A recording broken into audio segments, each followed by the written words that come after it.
Welcome to Technically, the webinar series dedicated to the technical challenges of making the web accessible. This month, our presenter is Michele Williams, Senior UX Researcher for Accessibility at Pearson's Higher Education Division.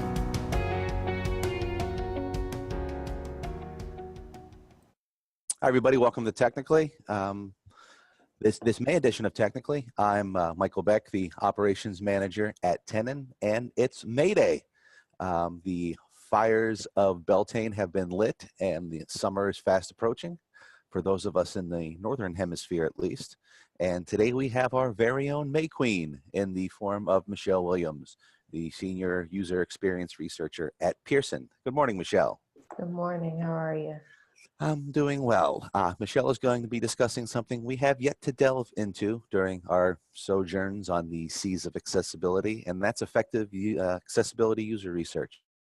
Lots of times user experience research is performed at the front and the back end of a cycle, and much like having accessibility in mind while designing and developing accessible content, keeping the user experience in mind is really something that should be part of every stage as we go through the cycle. So as always, please add any questions to the chat box in Zoom and we'll get to them at the end. So without further ado, take it away, Michele. Awesome. Thank you, Michael. So good morning, afternoon, evening to everyone that's joined live, and hi to YouTubers later on. Thank you for having me, and I'm really excited about this topic. So the title of the presentation, again, is Conducting Accessibility User Research, What's Really Needed. And again, I'm Michele Williams. I'm a Senior UX Researcher focused on accessibility within Pearson's Higher Ed, but have done a lot of user experience type jobs and schooling all along the way. So I'm going to be pulling from a lot of those experiences today as we walk through this.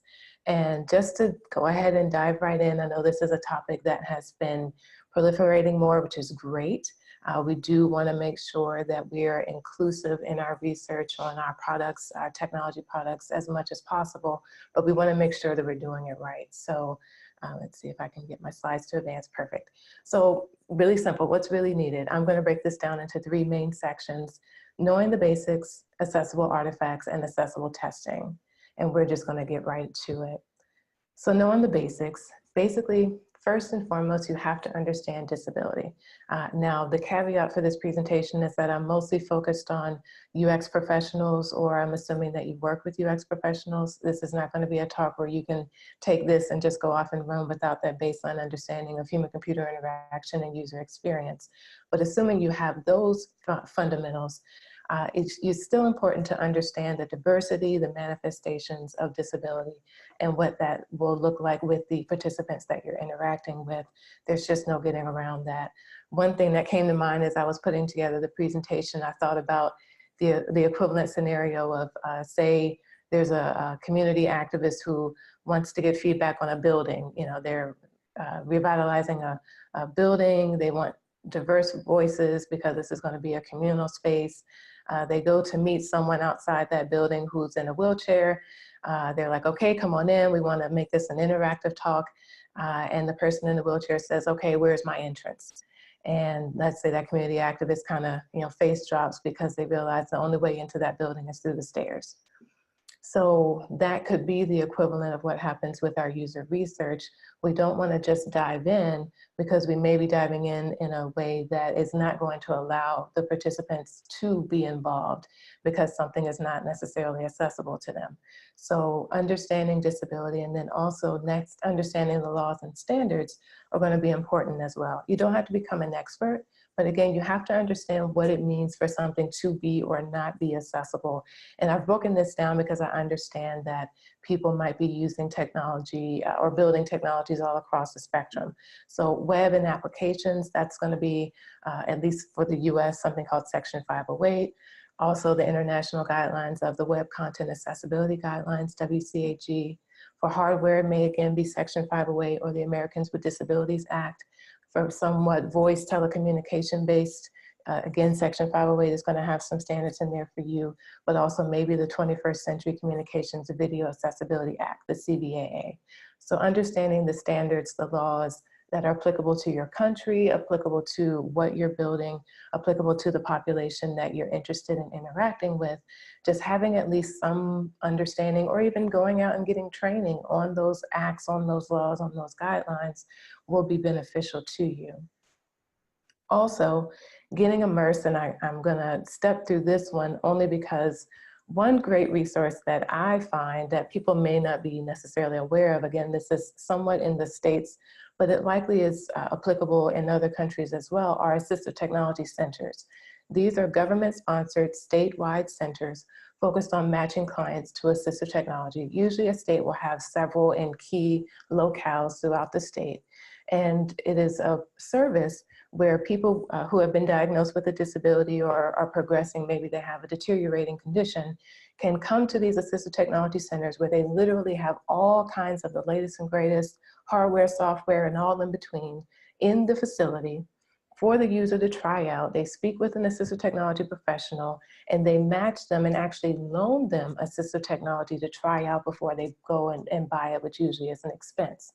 So those centers are great places with very friendly people, usually with disabilities themselves, who want to be advocates and will allow you to come spend half a day, a couple hours, even a whole day, or come out to your facility and give a talk to explain to you what assistive technology is, how it's used, who it helps. And that's really educational as well, and just fun. I like going and just learning the latest and greatest AT. So that's one resource as well for getting immersed. As well as disability organizations. We know that there are disability-specific national and local chapters of organizations, but also check your local library. There may be accessibility meetups there. Literally meetup.com sometimes has accessibility meetups. And then there are, again, disability-specific email lists and groups that may be publicly available that you could join or tap into to start to get immersed and understand the communities. And then lastly, industry professionals. So getting your training, getting your resources, that happens through some sort of mechanism. And those industry professionals, whether they have a disability or not, are still going to be a valuable resource to help get you onboarded into the, again, the populations or the general spectrum of disability that you may need. So for example, orientation and mobility specialists, that is going to be the group that helps to kind of train on how to navigate the world accordingly if you don't have vision. Assistive technology specialists, like we talked about at the AT centers, rehabilitation specialists, whatever those key stakeholders are, they may be willing to sit down with you and have some communication to explain, again, the depth and breadth of disability. And then lastly, understand the current state of where your project is. So for related work, if we go back to research that has been done prior to, make sure you seek out any specific accessibility focused publications in that area. So for the ACM, the Association for Computing Machinery, they have a special interest group on accessibility called Access. So you would want to not just look at, say, CHI papers or CSCW papers, but Access papers as well. For higher education, there's AHEAD, or they have a conference called Accessing Higher Ground. So within higher education, there are specific accessibility related publications, journals, conferences. You'll want to seek that out and learn from the related work. Also understand the competition. If you're making a product that has a similar or competitor product to it, then you'll want to go ahead and evaluate it for its accessibility and understand, maybe even use that in some of your early evaluations with users. And then finally, what's your baseline? Particularly if you're revamping something that's already in production, go ahead and get an accessibility consulting firm to come in and give you a formal audit of your product. So that will help you to understand what's maybe an issue and why and how you go about fixing it so that you have that baseline understanding. If we go back to my example of the person who is brought to the building, if that community advocate understood ADA or it had someone explain ADA to them, they would have already known that that space was not going to be conducive for having a person in a wheelchair meet them there. They could have then altered how they wanted to meet up with that person. So hopefully that's kind of making sense there. The long and short of that is this: user testing is not an audit.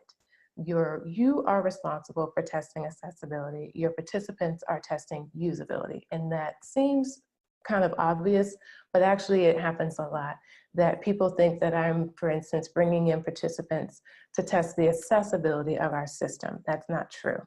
I'm bringing in participants because our systems are accessible, and now we're trying to make sure that those systems are user-friendly, understandable, all the other attributes that we're usually bringing users in for who don't have disabilities. So that's why it's going to be key, again, to understand accessibility, understand your baseline with an audit, and then proceed from there. So accessible artifacts, and I'll call them artifacts because, again, I know that people are working in different technology spaces, but ultimately you're user testing something, something, some object. And to borrow a little bit from the diagram, that's sort of the seminal user experience diagram from Jesse Garrett, the elements of user experience, he has an arrow in his diagram of abstract to concrete representing the project phases. So we know that project phases outside of UX, just in general, even when you're putting together podcast presentations, they move from abstract to concrete. So from high level ideas all the way to finished product. And in between, those artifacts look the same. So you have something that's just a high level idea, maybe you move to sketches, then prototypes, and finally your final product as you're moving along that spectrum of the project phases. So the key question is, what's needed to conduct successful inclusive research with these artifacts? As Michael introduced in the beginning, a lot of times research tends to happen at the beginning and the end. So when you have high level ideas or when you have a finished product, but we can also do research all along the way with users with disabilities, the way that we do users without disabilities. So some considerations for your testing artifact, just to keep top of mind as you're going about. To use your artifact, does it require clear, usable vision, sharp hearing, the ability to talk, the ability to walk, the ability to stay focused or just in general staying focused, grasping objects? If your artifact requires these things, you're going to need to start to pivot, because hopefully you're seeing that what you want is to make sure that your artifact can be used by a diverse population, which means it can't be a requirement to have certain physical abilities. Now in the ideas phase, again, that's just high level, you've got a scope or a project in mind and you want to validate that idea. That's going to be more concerned with the method of research rather than the artifact itself. There is no artifact at that time. So we're going to revisit that one in the next section. But once you start to get to the sketching part, it's important to keep in mind to go beyond, and I put in quotes, paper, meaning something that is either actually paper-based or the equivalent of something that's just very visual-based, because again, you're going to leave out certain populations when you do that. So in the columns on the slide, the first being web and application, instead of going maybe paper-based, try to leverage accessible technologies like Microsoft Office to increase compatibility with assistive technology. If you go a little more digital and accessible, then someone who uses assistive technology, for instance, is going to be more able to participate. Hardware, if you're building something, use inexpensive three-dimensional objects that users can both see and more easily manipulate, like Play-Doh, styrofoam, blocks, 3D prints. Again, you may still be sketching as a designer, as someone who's creating this, or your design teams may be doing that. But in terms of what you're presenting to users, it's okay to go ahead and try to get those molds a little more feasible to use, so that, again, everyone has an opportunity to participate. So if someone doesn't see paper, or paper would be difficult for them to manipulate, you can still give them the opportunity to independently give you feedback in another way. And for voice-based systems, the only thing that really came to mind is just there's so much text-to-speech technology out there. Just keep in mind those technologies and being able to leverage those while you're, again, going about your sketching, as well as, again, leveraging any comparable products that you could use or anything that is existing and accessible that you could start to bring in to get that feedback at that sketch phase, as well as maybe cognitive walkthroughs and talking through the idea as well. Then as we move to prototypes, we're getting a little closer to the real thing. So we're making more realistic artifacts. Well, for web and applications, you're really going to want to start to create throwaway code, meaning code you're okay with throwing away if it doesn't work, but code nonetheless. Because we really need to be careful of tools that call themselves prototyping tools. They're not likely going to yield you accessible products, meaning they may yield something that most users can use, But once you start to introduce, say, the fact that someone needs to use just the keyboard to navigate, just their voice to navigate, a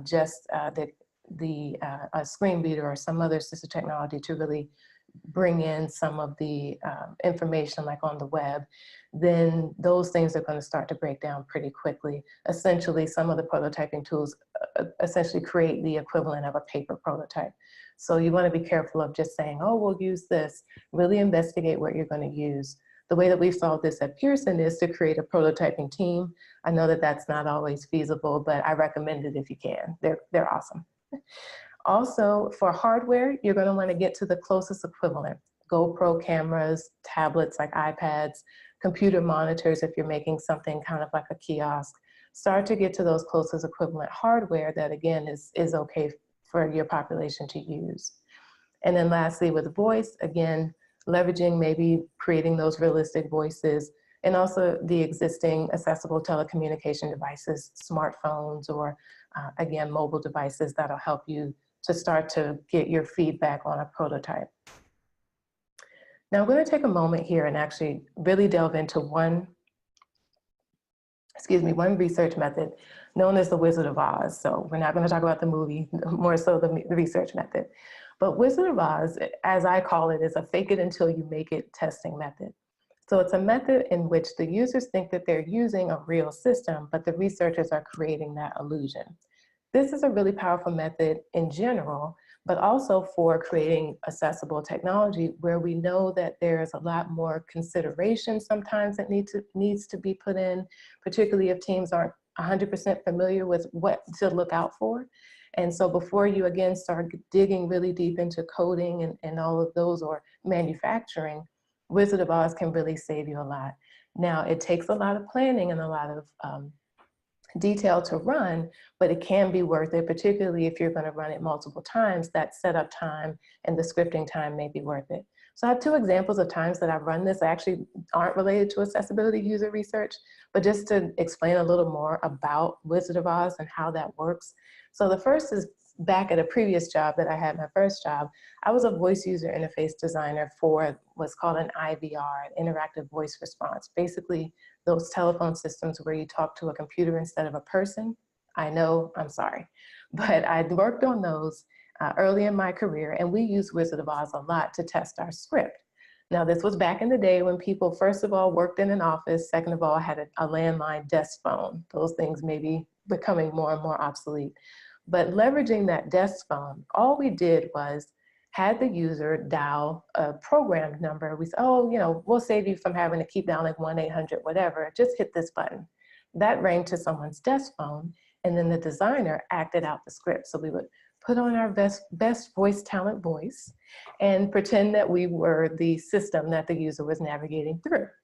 By doing that, we were able to get interface validation before all the big production of getting an actual voice talent to record all of that and do all of the development. So in the background, the designer had a spreadsheet, either in Word or Excel, whatever their preference was, of what they should be saying based on the user's responses. And then of course, if there was something that went wrong, or if the user used the touchpad and we weren't able to detect what they pressed on the phone versus spoke, then you just kind of have a fail-safe of, oh, there's an error, and then you hang up. So again, a useful technique, particularly for voice-based interaction. And similarly, I believe this is known, that Pearson is coming out with an Alexa skill. And one of the things we were planning to do, we didn't quite run it, but I know it was going to work, was test out our Alexa skill with users. And at that time, what we wanted to test not only was the path, which I had helped wrote because again, I was a buoy designer. So we wanted to test the path, but also we wanted to know what users would expect to say. So when you're designing something that's natural language processing, you have to design what's called the grammar, the responses that the user is going to say. And for the Alexa apps and some of these home assistant apps, they want it to be kind of smart where you don't have to think so much about the command, it just knows what naturally you would want to say. Well, we were still struggling to know what users would want to say. Also with Alexa, there are some global commands, and we didn't want a user to accidentally say one of those global commands and come out of the app that we had built and say, end up in the music or some other app on the actual device. So my suggestion was, There are a lot of speakers that look like Amazon devices. Let's just have them talk to the speaker. Now, it wouldn't have the little blue ring, but again, you kind of play that up, maybe the light is broken or something like that, if they really understood what the Alexa devices look like. But in the meantime, you would have the developer in the room, because our researcher and developer were both able to be in the lab, and the developer could just look like someone who was taking notes, but really they could play the files. So there is a simulator for Alexa, so you could record all the phrases that Alexa was supposed to be able to say, have them again in a spreadsheet, have your computer connected to the Bluetooth, and then you would just play the appropriate file based on what the user said. So with that, we could determine what users wanted to be able to say and get our grammar, and also keep the study under control by preventing deviations. So those are just two real world examples. I also did a really complex one related to accessibility testing, but it was so complex I don't even remember all the setup, but it had to do with simulating a navigation device, and we had a combination of microphones and GoPro cameras, and we used an AAC, alternative and augmented communication device, for the text-to-speech. It was really complex. So you can get really detailed in how you go about doing Wizard of Oz, but just wanted to make a note of that and kind of detour a little bit to say that. But then lastly, once you get to the real full product, it just has to be compliant. Whatever the appropriate standards and laws would be for your technology, the long and short of it is that product needs to be at least baseline accessible, meaning it meets the baseline standards, going back to what we talked about in the first section. So if your system is not accessible, you need to work with other methods and work with your auditors and your contractors until you can get to that point. Because we want to be very cautious about bringing in users to test what is essentially a broken system. If it's not accessible, it's broken. Now, you can have consultants that have disabilities work with you on how to fix, say, a system that you're working with or make an update, but that's different than user research. Even though that person may have a disability and may be a user of, say, that assistive technology, their expertise is going to be so far out that that's not going to be a reality of a user that you would typically bring in. You're still going to need to bring in users that don't have that kind of knowledge to test your system for the requisite usability standards. So the long and short of that, what the user is testing needs to be accessible.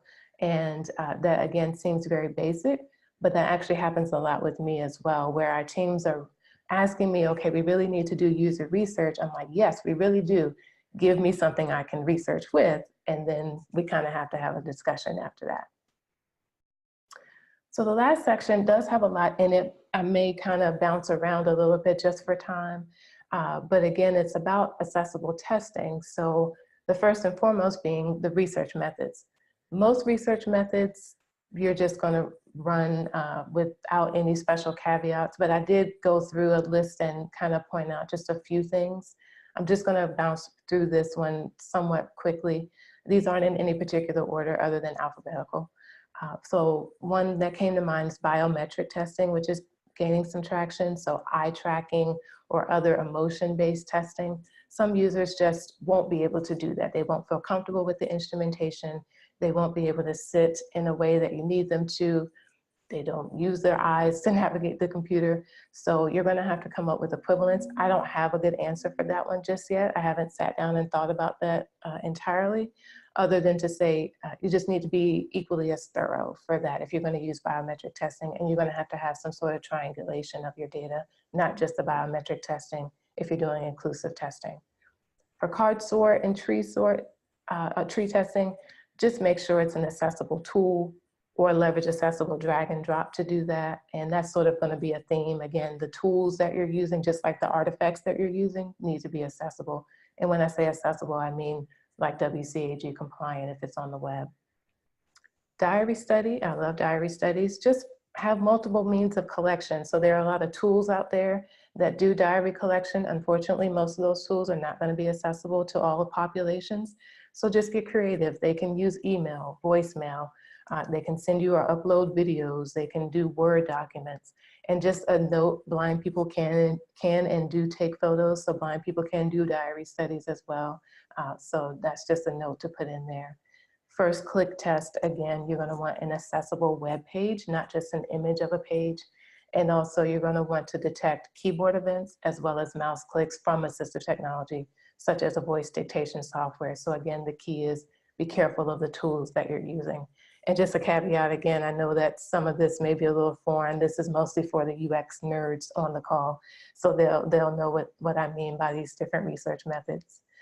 For focus groups, want to make sure everyone has opportunity to participate, understand if there's a need to have alternative communication styles represented, and also consider an alternative to just a live or remote focus group presentation.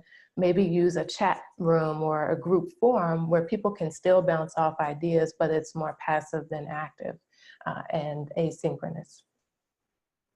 With observations, know that if you're doing an observation in person, like you're following a person along in their daily life, just know you're probably going to look like an aide. People are going to assume you're some sort of aide to that person. Happened. So with that, you may want to even consider instrumenting the participant with video, have them carry a GoPro camera around or do video on their phone as opposed to being present if the idea that you're going to be seen by others may impact your data collection.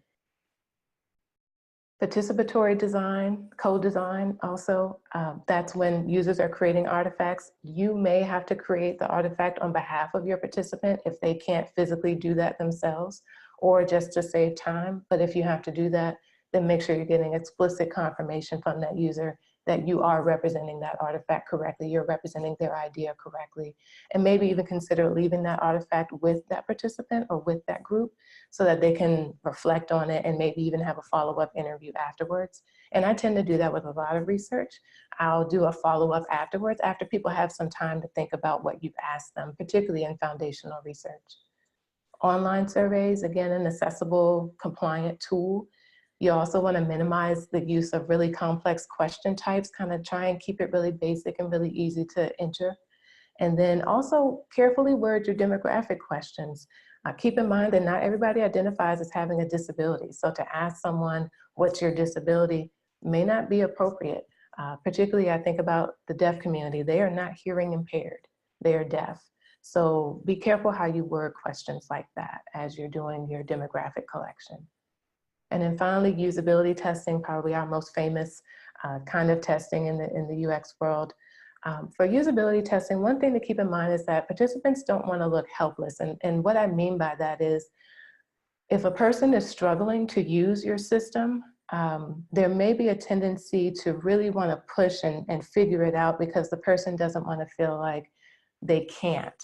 When really you need to just keep reassuring them that we know that, and that's absolutely true. Our system is the one that is giving you issue, not the fact that you don't know how to use it or you don't know how to use your assistive technology. So just be mindful of the fact that if someone starts to struggle, there's kind of an additional layer to how that may manifest.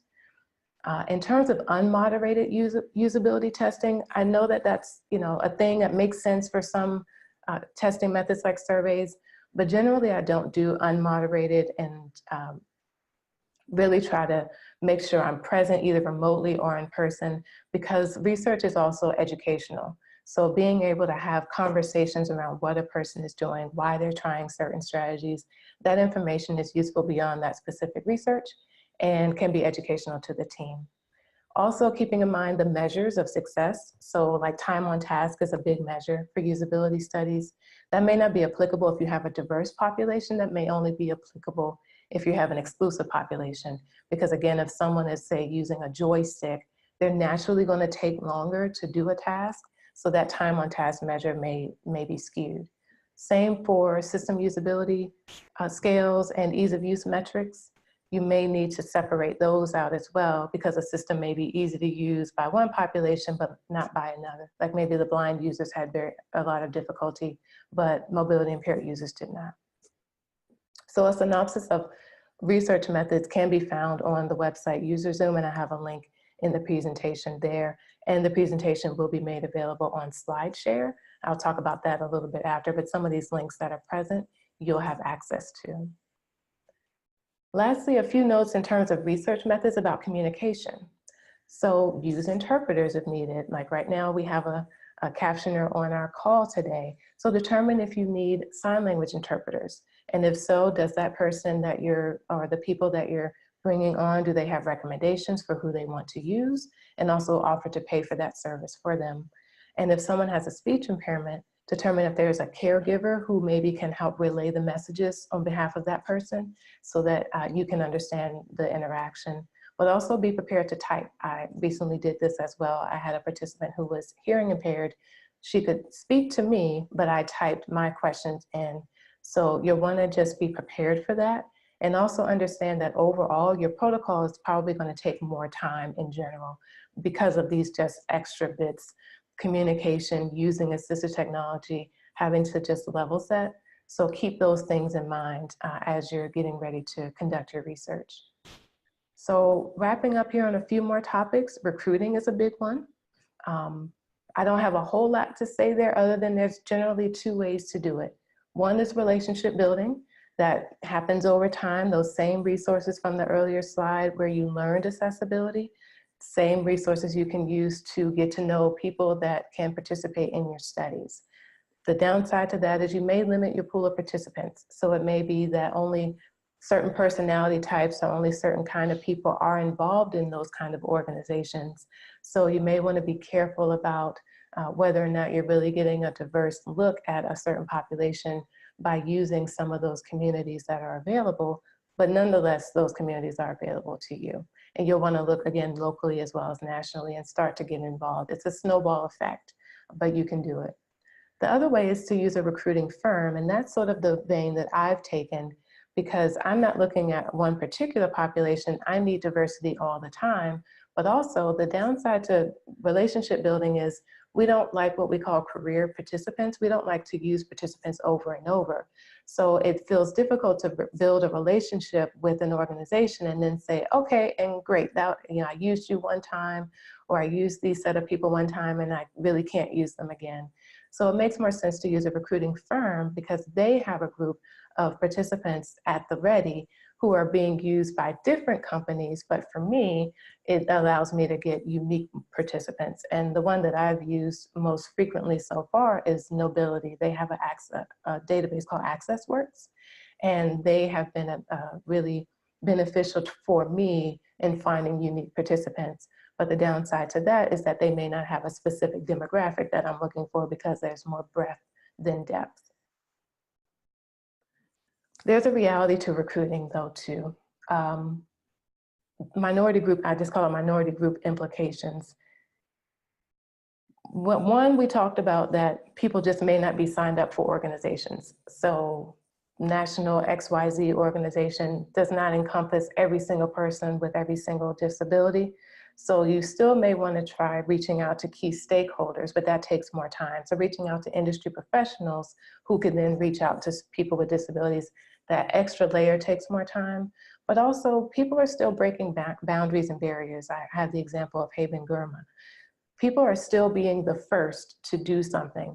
So if your product has a very specific population of user, it may be that someone with a disability has not yet risen to that level, and that's just the reality of it.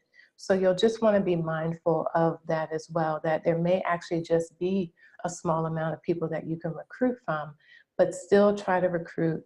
And to overcome that, use appropriate proxies. So I have a paper later on, I have a related work section later on. One proxy that may be good for you is older adults. So older adults might make a great proxy for your studies in terms of having a disability as well as being available and giving you similar feedback to what you may be looking for and may be easier to recruit. Also, maybe you're not going to meet all of your research criteria. So in my case, I work with higher ed products. Well, technically anyone can go back to school anytime. And depending on the product, I sometimes have to make the decision that this is not going to be someone who's currently enrolled in college. It's just going to be someone who can understand a college level product. And that way I can have a larger pool of people to recruit from. So I know recruiting is a thing. Keep working at it, you can do it. In the logistics, just for time's sake, I'm not going to go into too much detail here. I have it in the slides. The thing again to keep in mind is accessible at every touch point. from the consent form, the location, communicating that location, or the tool that you're going to use. I recommend Zoom, the system that we're using right now, as a remote testing, as opposed to some of the other testing tools. Everything along the way needs to be accessible, and if you're not sure, ask your participants.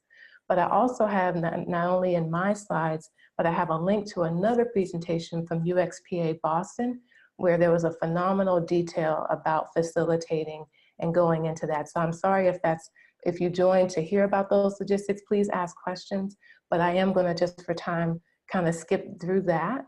The meeting place, the consent forms, again, the paperwork, even the payment system, make sure all of those things meet accessibility, because again, otherwise you're gonna leave out a participant. And then finally, with analysis and reporting, again, just very quickly, make sure you do your analysis in a way that you understand how to interpret. So this goes all the way back to the beginning. You have to understand accessibility in order to understand how to interpret your results. And then in terms of the reporting of that, make sure you include everyone. Everyone on your team needs to understand accessibility, and your first person interactions with users are really going to be important for educating your stakeholders all throughout the company. So share out as much as possible, create great videos, use those videos to explain the guidelines that you're asking your teams to adhere to. Really get down into really leverage what research really can be used for, but also make sure that your analysis is keeping in mind how your participants use the computer, and then how that manifests into your findings. Now, we may have time to go back a little bit, but the long and short of it is accessibility user testing needs accessible tests. The protocol, the facilitation details, those are going to make or break the data collection. So I have closing thoughts, but I just kind of went through that. Just wanted to point out, again, related work. So whether it's some of the papers that I've been involved in, which are going to be listed on LinkedIn, which my page is public. So under publications on my LinkedIn, there's some papers that may be relevant in terms of foundational research examples, methods like participatory design, recruiting, and then also a paper that I did here at Pearson on how do I know you know accessibility. So I did that with Mallory Van Achterberg. So understanding what it means to know accessibility, but then also the papers that I mentioned earlier on user research and what you need to know from the UXPA presentation, also using older adults as a proxy in this paper, large user pool for accessibility research. And then lastly, the Knowbility Access Works link in case you wanted to use them for recruiting. So just wanted to make sure I left a little time for questions before I maybe went back into some of the sections I didn't delve into. So Michael, I'm ready for that. Okay, before we actually get to any questions, I just want to make a note. I'll have the links for all of those papers in the YouTube description once the video is up, and hopefully a link to the slides as well. Yes, yes. Perfect. Okay, the first question that we actually had was while you were talking about MS Office. How do you utilize that in user testing in particular? So I have never necessarily needed to do that, but the way that I would envision it is if you're mocking up your designs, then instead of mocking it up in some of the other tools that may be available, like one that comes to mind that our team uses is Envision, mock it up in a Microsoft Office product, because that's going to give you some accessibility markup. So headings, links, bulleted lists, those kind of artifacts, particularly if you're talking about web or applications, that kind of markup is going to be available to you through Microsoft Office or a product like that. That's not going to be available in some other tools. So even if the person is understanding that they're not going through a real actual page, they can still navigate through more in the way that they typically would, like especially if they're using assistive technology or if they're using the keyboard to navigate. So that's what I meant by that, and hopefully that answers that question. Okay, that definitely makes perfect sense to me. Mm-hmm. Kind of that infrastructure is already there. Right, leverage the infrastructure rather than starting from scratch or not having it at all. Yep. Don't need to remake the wheel. Yes. Anyone else? Any questions? What are the challenges of doing research in a user's environment? I guess that'd be more like, instead of doing it remotely, going to a Yep. user's And I own do place. talk about that. So physical spaces. So there's research that can happen in a lab, and then there's research that can happen in public, and sometimes in the home or in their physical, in their environment.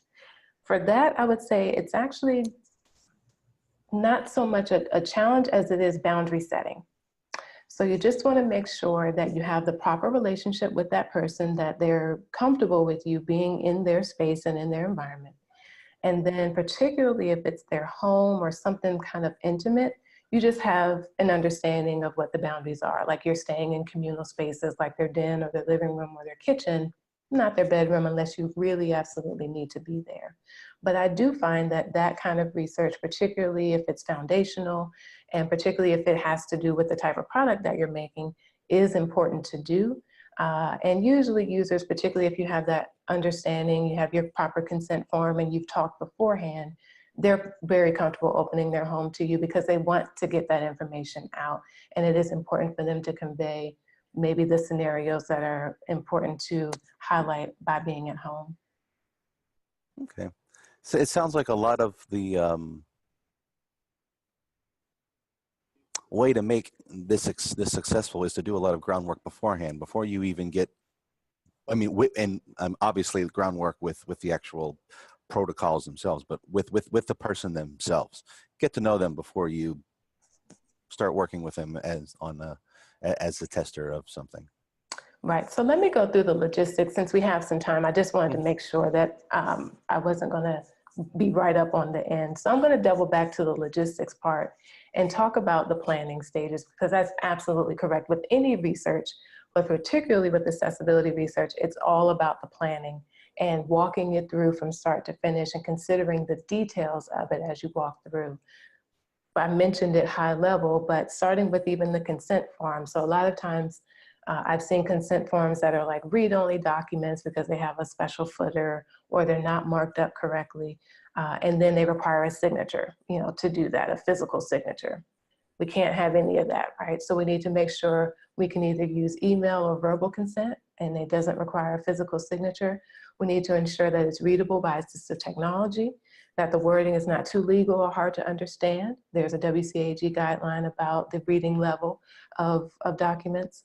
And we need to ensure the participants can give their own consent, and it doesn't need to also involve a guardian or caregiver.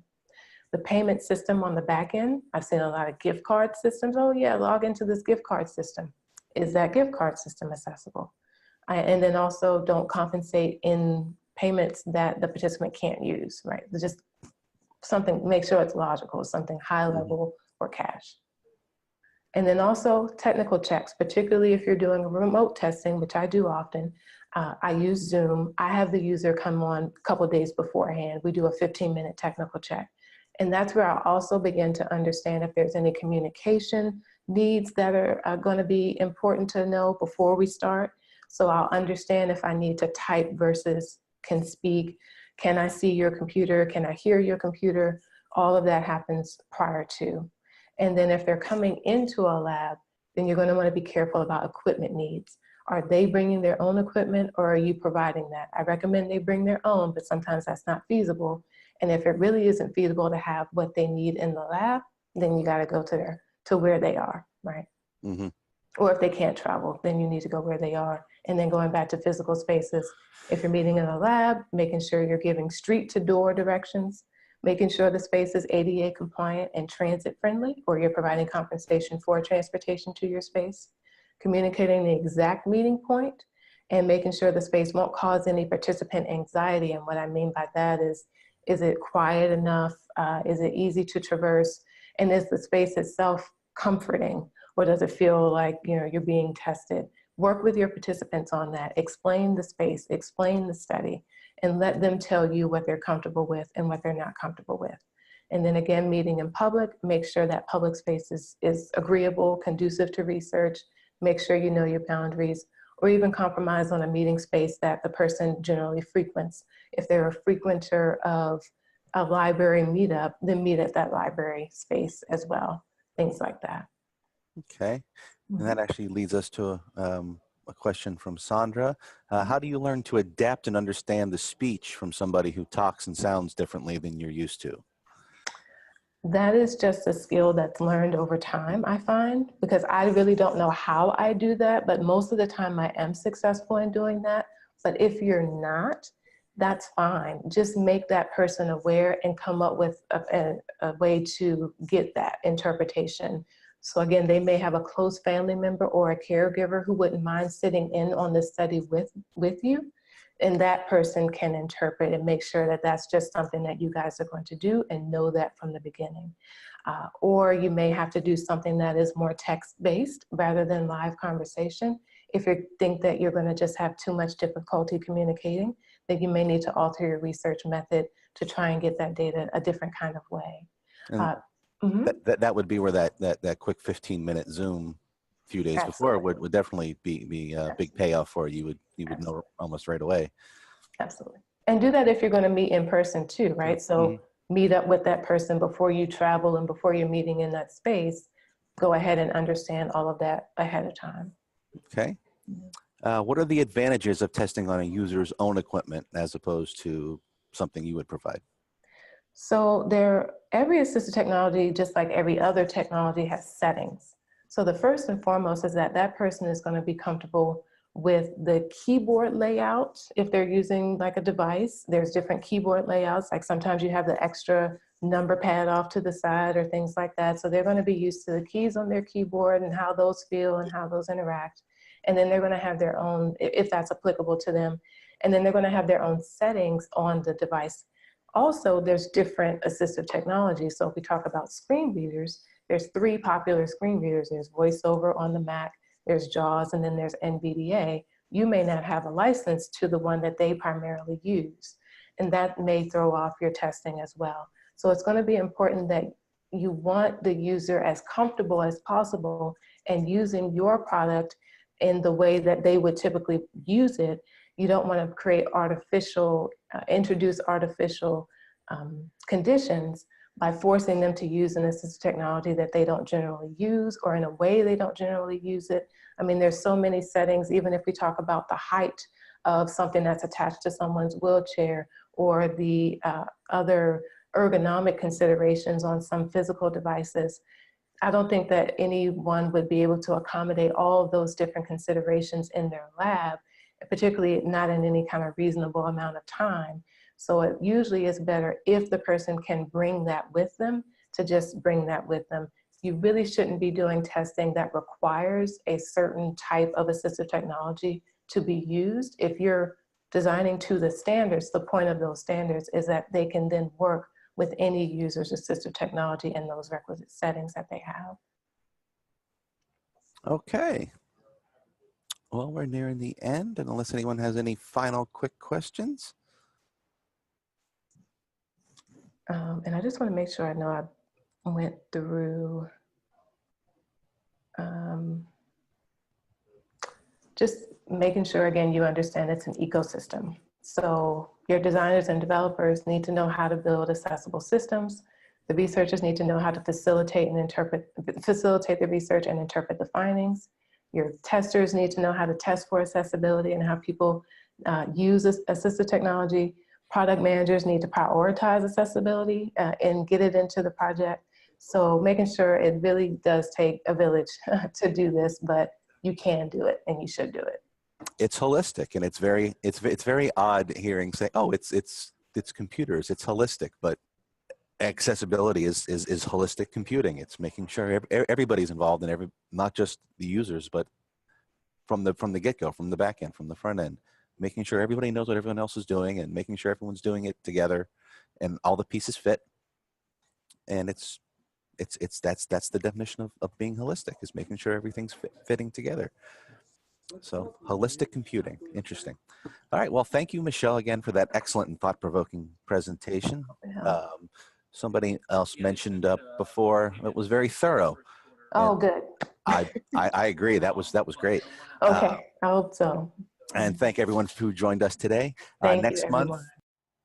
Next month, we'll have Tenon's own Mallory Van Achterberg on to discuss designing and coding for low vision.